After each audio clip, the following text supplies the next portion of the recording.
कहानी शुरू होती है दुनिया की सबसे ठंडी जगह यानी अंटार्कटिक ओशन से। सर्दियां अपनी पीक पर थीं और बर्फ के विशाल समुद्र के बीचों बीच एक बहुत बड़ा जहाज बुरी तरह फंसा हुआ था। कैप्टन और उनके साथी अपनी पूरी जान लगा रहे थे कि किसी तरह इस जहाज को और सभी पैसेंजर्स को सेफली बाहर निकाले। ठंड इतनी जानलेवा थी कि वहां एक पल भी जिंदा रहना भारी पड़ रहा था। तभी इस सुनसान और तूफानी रात में एक आदमी के चिल्लाने की आवाज आती है। कोई बुरी तरह मदद की भीख मांग रहा था। जब कैप्टन अपने कुछ साथियों के साथ इस आवाज की तरफ पहुंचते हैं तो उन्हें बर्फ पर एक आदमी मिलता है। उसकी हालत बहुत खराब थी। वो कांपते हुए कैप्टन से कहता है, प्लीज या तो मुझे यहाँ से ले चलो या फिर मुझे यहीं गोली मार दो, मुझे यहाँ तड़पने के लिए मत छोड़ना। उसकी बेबसी देखकर कैप्टन को उस पर दया आती है। वो उसे मरने के लिए नहीं छोड़ सकते थे, इसलिए वो उसे अपने जहाज के अंदर ले जाते हैं। लेकिन जैसे ही वो जहाज पर चढ़ता है, अंधेरे में से एक विशाल और भयानक मॉन्स्टर वहां आ जाता है। असल में वो आदमी उसी राक्षस से बचने के लिए भाग रहा था। हमें उस मॉन्स्टर का चेहरा तो साफ नहीं दिखता, बस उसके विशालकाय हाथ और चौड़े कंधे दिखाई देते हैं। जहाज पर कदम रखते ही वो तबाही मचाना शुरू कर देता है। वो इतना ताकतवर था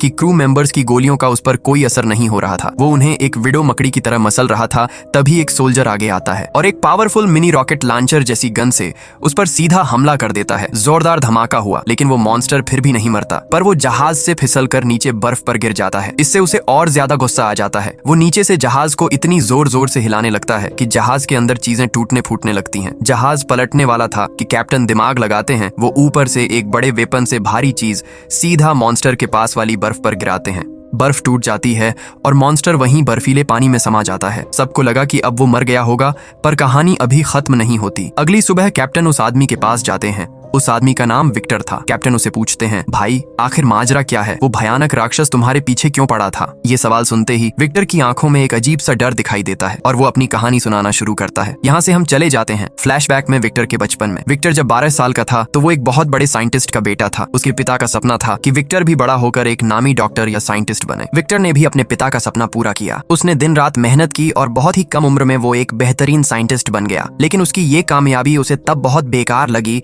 जब वो अपनी माँ को मौत के मुंह से नहीं बचा पाया। वो अपने पिता पर चिल्लाया, क्या फायदा है साइंस का जो मेरी माँ को वापस नहीं ला सकती? उसके पिता ने उसे बहुत समझाया, बेटा किसी को जिंदा करना हमारे हाथ में नहीं है, ये कुदरत का नियम है। लेकिन विक्टर उस दिन बदल गया। उसने कसम खा ली थी कि वो कुदरत के इस नियम को तोड़ कर रहेगा। वो कोई ऐसा फॉर्मूला या टेक्निक बनाएगा जो उसके पिता को भी नहीं पता, जिससे मरे हुए इंसान भी सांस ले सके। यहाँ से प्रेजेंट में आ जाते हैं। हम देखते हैं कि वो मॉन्स्टर जिसे सबने मरा हुआ समझ लिया था, वो पानी के अंदर से बाहर निकल आता है। हैरानी की बात ये थी कि इतने ठंडे और जानलेवा पानी में रहने के बावजूद उसे एक खरोंच तक नहीं आई थी। नहीं, उसे ठंड लग रही थी। कहानी वापस पास्ट में लौटती है। विक्टर अपने पागलपन भरी रिसर्च में लगा रहा। साल बीतते गए। विक्टर अब 30 साल का हो चुका था और आखिरकार उसने वो कर दिखाया जो नामुमकिन था। उसने बिजली का इस्तेमाल करके अपने मरे हुए अंगों में जान डालने का तरीका खोज निकाला। वो बड़े गुरूर के साथ शहर के बड़े साइंटिस्ट की एक मीटिंग में गया। वहां उसने एक मशीन के जरिए एक इंसान के आधे शरीर को जिंदा करके दिखाया, लेकिन तालियां बजने की जगह वहां सन्नाटा छा गया। लोग डर गए। उन्हें लगा कि विक्टर पागल हो गया है और वो भगवान बनने की कोशिश कर रहा है। लोगों ने उसे बुरा भला कहा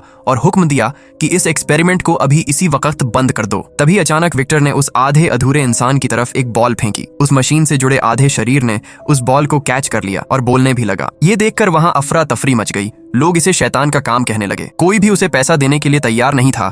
विक्टर को वहां से जाना पड़ा। लोग उससे इसलिए भी डर रहे थे कि अगर इंसान मरना बंद हो गए तो धरती पर जगह ही नहीं बचेगी। विक्टर निराश होकर वहां से जा रहा था कि तभी उसकी किस्मत बदलती है। एक बहुत बड़ा अमीर बिजनेसमैन उसे अपने पास बुलाता है। इस बिजनेसमैन के पास दुनिया भर की दौलत थी, लेकिन वक्त नहीं था। वो सालों से अपनी बीमारी का इलाज ढूंढ रहा था ताकि अपनी जिंदगी लंबी कर सके। विक्टर का एक्सपेरिमेंट देखकर उसे जीने की एक नई उम्मीद मिल गई थी। वो विक्टर को ऑफर देता है, तुम्हें जितना पैसा चाहिए, जो भी सामान चाहिए, दुनिया के किसी भी कोने से मैं ला कर दूंगा। तुम अपनी लैब बनाओ और अपना एक्सपेरिमेंट पूरा करो ताकि बाद में मुझे तुम मौत से बचा सको। विक्टर की खुशी का ठिकाना नहीं था। वो दौड़कर अपने भाई विलियम के घर गया। विलियम उसकी कामयाबी पर बहुत खुश होता है। ये सुनकर एलिजाबेथ, जो विलियम की वाइफ है, वो उसे समझाती है कि साइंस और भगवान के बीच एक लकीर होती है। तुम साइंस का इस्तेमाल करो, लेकिन कभी खुद को भगवान समझने की गलती मत करना। लेकिन विक्टर अब जुनूनी हो चुका था। वो दुनिया की नजरों से दूर एक सुनसान जगह पर गया और एक पुरानी हवेली को अपनी हाईटेक लैब में बदल दिया। उसने वहां छत पर एक चांदी का विशाल एंटीना लगवाया, क्योंकि उसे एक पूरे इंसान को जिंदा करने के लिए जितनी बिजली चाहिए वो एक इंसान नहीं बना सकता था। उसे चाहिए थी कुदरती आसमान की बिजली, और वो चांदी का एंटीना उसी बिजली को खींचकर उसके एक्सपेरिमेंट को पावर देने वाले थे। विलियम और एलिजाबेथ, जो उसी बिजनेसमैन की भतीजी भी थीं, इन दोनों ने भी इस लैब को बनाने में उसकी हेल्प की।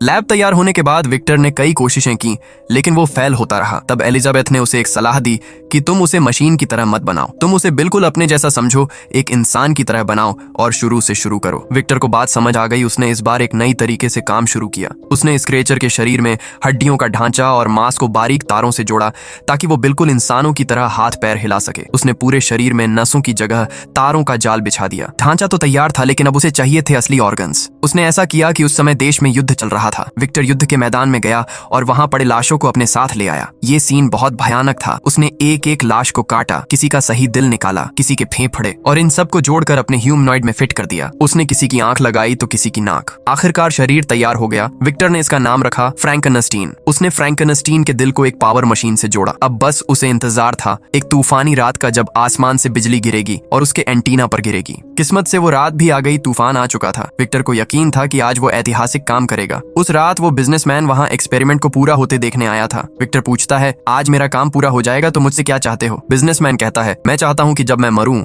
तो तुम मुझे भी इस तरह जिंदा कर देना, और अगर वो भी नामुमकिन हो तो मेरा दिल और दिमाग निकालकर इस फ्रैंकनस्टीन के शरीर में डाल देना। ये सुनकर विक्टर कहता है, नहीं, मैं अपनी बनाई हुई क्रिएशन के साथ छेड़छाड़ नहीं करूंगा। इस बात पर दोनों में लड़ाई हो जाती है और इसी हाथापाई में वो बिजनेसमैन गिरकर मर जाता है। इसी समय आसमान से बिजली कड़कती है और सीधे विक्टर के चांदी वाले टावर पर गिरती है। पूरी लैब रोशनी से भर जाती है। लेकिन जब सब शांत हो जाता है तो विक्टर देखता है कि फ्रैंकनस्टीन के शरीर में कोई हल नहीं चल रहा है। उसका एक्सपेरिमेंट फेल हो गया। वह बुरी तरह टूट जाता है और थकान के मारे सो जाता है। लेकिन असली कहानी तो अब शुरू होने वाली थी। अगली सुबह जब विक्टर की आंख खुली तो उसके पैरों तले जमीन खिसक गई। फ्रैंकनस्टीन अब उठ चुका था। पट्टियों में लिपटा हुआ वह विशालकाय शरीर उसकी आंखों के सामने खड़ा था। फ्रैंकनस्टीन को चलते देखकर विक्टर खुशी से ज्यादा डर गया। वह टुकड़ों में सिला हुआ शरीर बहुत डरावना लग रहा था। उसकी चाल अजीब थी क्योंकि वो अलग अलग इंसानों के अंगों से बना था। विक्टर ने डर के मारे उसे एक गुप्त तहखाने में बंद कर दिया। विक्टर ने नोटिस किया कि भले ही उसका शरीर विशालकाय है, लेकिन उसका दिमाग एक नौजवान लड़की जैसा है। अब विक्टर ने उसे बोलना सिखाना शुरू किया।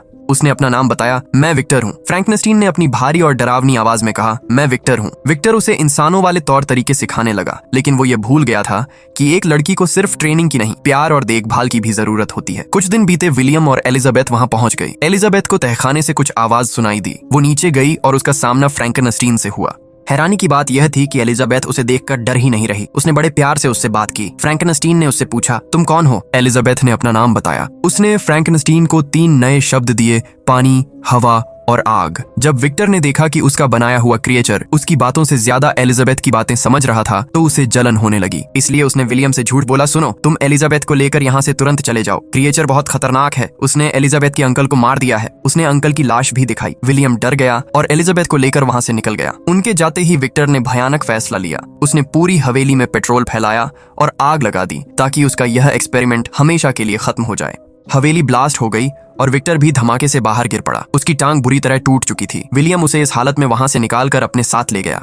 सीन फिर से प्रेजेंट में आता है। फ्रैंकनस्टीन पानी से निकलकर जहाज के अंदर खुश था। उसने गुस्से में जहाज के कुछ चीजों को आग लगा दी। जब टेम्पलिन हिम्मत करके फ्रैंकनस्टीन को कुछ पूछा, क्या विक्टर सच बोल रहा है? क्या तुम सच में खूनी दरिंदा हो? फ्रैंकनस्टीन की आंखों में आंसू थे। वह कहता है, नहीं, यह पूरी सच्चाई नहीं है। मैंने कभी अपनी मर्जी से किसी इंसान को नहीं मारा। हाँ, मुझे विक्टर पर गुस्सा है, नफरत है। फ्रैंकनस्टीन पूरी सच्चाई सुनाता है। इस आग से बचकर मैं किसी तरह बेसमेंट के रास्ते से जंगल में भाग निकला था। मैं सालों तक जंगलों में घूमता रहा। मैं बिल्कुल अकेला था। मुझे देखकर लोग भाग जाते थे। मुझे भूख लगती थी, ठंड लगती थी, लेकिन कोई मुझे संभालने वाला नहीं था। एक बार कुछ शिकारियों ने मुझे देखा तो मुझे राक्षस समझकर गोलियां मारती। मैं दर्द में तड़पता हुआ एक घर में जाकर छिप गया। अगली सुबह जब मैं उठा तो मेरे सारे जख्म भर चुके थे। इस घर में गरीब लेकिन खुशहाल परिवार था। एक बड़े दादाजी और उनकी पोती थी। मैं छिपकर उन्हें देखता रहता। मुझे संवेदनशील हुआ कि परिवार क्या होता है। उनकी बातें सुनकर उनकी भाषा सीखने लगा। मेरा भी मन करता था कि मैं उनके साथ रहूं। फ्रैंकनस्टीन ने आगे बताया कि वह छिपकर उनकी मदद करने लगा। वह जंगलों से लकड़ियां काटकर उनके दरवाजों पर रख देता था।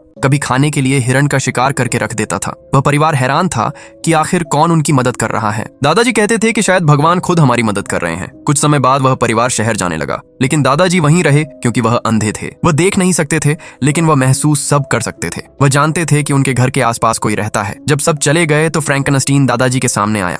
दादाजी ने उसे राक्षस नहीं बल्कि इंसान समझा। उन्होंने उसे अपनाया। उन्होंने उसे पढ़ना लिखना सिखाया और इंसानों की तरह जीना सिखाया। फ्रैंकनस्टीन को पहली बार किसी ने प्यार दिया था। एक दिन दादाजी ने पूछा, तुम कहाँ से आए हो? फ्रैंकनस्टीन को कुछ याद आया। उसने कहा, मुझे वह जगह याद है।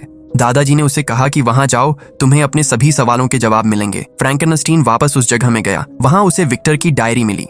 उसे पता चला कि वह पैदा नहीं हुआ, उसे बनाया गया है। उसे विक्टर का पता भी मिल गया। उसने सोचा कि वह विक्टर के पास जाएगा और उससे रिक्वेस्ट करेगा कि मेरे जैसा एक और साथी बना दो, फिर मैं दुनिया से दूर चला जाऊंगा। यह खुशी सुनाने वह दादाजी के पास जाता है, लेकिन वहां नजारा कुछ और ही था। कुछ जंगली भेड़ियों ने दादाजी पर हमला कर दिया था। फ्रैंकनस्टीन ने भेड़ियों को भगाया, लेकिन दादाजी मरने की हालत में थे। वह रो रहा था और बोलता है, नहीं दादाजी, आप नहीं मर सकते, आपके सिवा इस दुनिया में मेरा कोई नहीं है। तभी दादाजी का बेटा वहां आ गया। उसने फ्रैंकनस्टीन को दादाजी के पास देखा और गलतफहमी में उसे कातिल समझ लिया। उसने फ्रैंकनस्टीन पर गोलियां चला दी। फ्रैंकनस्टीन वहां से भाग निकला, लेकिन अब वह अंदर से टूट चुका था। उसका एकमात्र सहारा भी छिन गया था। अब उसके पास सिर्फ एक ही मकसद था, विक्टर। वह विक्टर के पास पहुंचा। वहां उसने देखा कि विक्टर और विलियम पार्टी कर रहे हैं और बहुत खुश हैं। ये देखकर उसका खून खौल उठा कि मैं यहाँ दर्द में हूँ और वो मजे कर रहे हैं। वह पार्टी में घुस गया। उसने विक्टर को गर्दन से पकड़ लिया। विक्टर ने कहा, मार दो मुझे, मैं पस्त हूँ, मैंने तुम्हें क्यों बनाया? फ्रैंकनस्टीन ने कहा, मैं मॉन्स्टर नहीं हूँ। विक्टर ने उस पर गोली चला दी, लेकिन बीच में एलिजाबेथ आ गई। गोली एलिजाबेथ को लगी और वह मर गई। फ्रैंकनस्टीन एक बार फिर टूट गया। एलिजाबेथ ही दूसरी इंसान थी जिसने उसे प्यार से बात की थी। वह उसकी लाश लेकर वहां से निकल गया। विलियम ने अपनी पत्नी की मौत का जिम्मेदार विक्टर को माना और उसे घर से निकाल दिया। जब विक्टर सोचता है कि इन सब की वजह फ्रैंकनस्टीन है, तो उसे बदला लेने के लिए वह फिर से उसके सामने पहुंचता है और उसे कहता है कि मैं तुमसे अपना बदला लेकर रहूंगा। फ्रैंकनस्टीन कहता है, अगर तुम इससे बदला लेना चाहते हो तो मुझे ढूंढ लेना। इतना कहकर वह वहां से चला जाता है। इसके बाद विक्टर सालों तक उसे ढूंढता रहा। एक बार फ्रैंकनस्टीन खुद उसके सामने आता है और कहता है, आखिर क्या है तुम्हारे पास जिसे तुम मुझे मार सकते हो? अगर है कोई ऐसी चीज तो लाओ, मुझे दो, मैं खुद मर जाऊंगा, पर एक शर्त पर, अगर मैं जिंदा बच गया तो तुम्हें मार डालूंगा। फिर विक्टर ने उसे हाथ में डायनामाइट दे दिया। फ्रैंकनस्टीन फट गया, लेकिन वह फिर से जुड़ गया। वह नहीं मरा, लेकिन उसका दिल जख्मों से भरा था। अब शर्त के मुताबिक वह विक्टर के पीछे पड़ जाता है और कहानी प्रेजेंट में आ जाती है। फ्रैंकनस्टीन की आंखों से आंसू निकल रहे थे। वह विक्टर के पास जाता है और कहता है, विक्टर, मैं तुम्हें मारना नहीं चाहता था, मैं बस इतना चाहता था कि कोई मेरा भी हो, कोई ऐसा साथी जिसे मैं अपना कह सकूं। विक्टर अपनी मौत के बहुत करीब था। उसे अपनी गलती का एहसास होता है। वह फ्रैंकनस्टीन का हाथ पकड़कर कहता है, मुझे माफ कर दो, मैंने तुम्हें बनाया लेकिन कभी अपनाया नहीं। अब तुम्हें मेरी जगह जीना होगा। और इसी के साथ विक्टर की मौत हो जाती है। फ्रैंकनस्टीन ने उसे माफ कर दिया था। जहाज के सभी लोग यह इमोशनल नजारा देखकर रो पड़ते हैं। आखिर में फ्रैंकनस्टीन जहाज से नीचे उतरता है। वह अपनी ताकत से जहाज को धक्का देता है और बर्फ की चट्टानों से आजाद करवा देता है। जहाज पानी में चल पड़ता है। सभी लोग डेक पर खड़े होकर हाथ हिलाते हैं। फ्रैंकनस्टीन अकेले बर्फ के रेगिस्तान में कहीं दूर निकल जाता है, उस वादे के साथ कि वह अब इंसानों से दूर अपनी तन्हाई में रहेगा। और इसी इमोशनल सीन के साथ यह मूवी खत्म हो जाती है। और बस दोस्तों, आज की वीडियो यहीं पर खत्म होती है। अगर आपको वीडियो पसंद आई हो तो लाइक जरूर करें, अपनी राय कमेंट्स में लिखें और नई वीडियोस हासिल करने के लिए चैनल को सब्सक्राइब करना मत भूलें। मिलते हैं अगली जबरदस्त वीडियो में।